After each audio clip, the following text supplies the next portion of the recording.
Fáilte Rash, welcome back to our beginner Irish weekly mini lessons.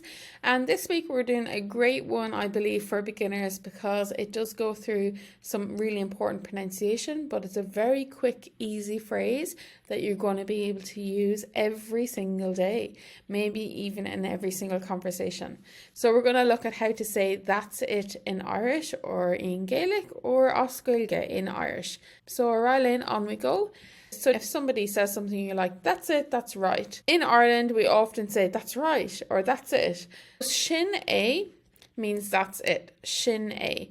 So the shin is literally pronounced like your shin on your leg. And then A, the E fada here is long because this fada, this accent above the E makes it a long vowel. So this E changes to A anytime there's a fada, there's an accent.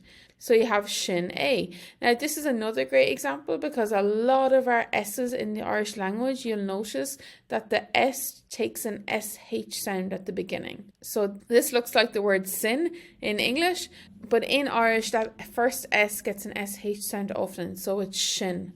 Shin A, that's it. Shin A. August, Shin A gun shot. That's it for this week. Nice, short and sweet, useful pronunciation and a useful phrase as well. Gaurav Mila Mahadarish, thank you so much again. Don't forget that our beginner Gaeilge will be starting in the next few months, so do pop your name on that waitlist because you'll get first access and that waitlist is growing by the day, literally. Gaurav Mila Mahadarish, thank you so much again. August Slán go fóill. Bye for now.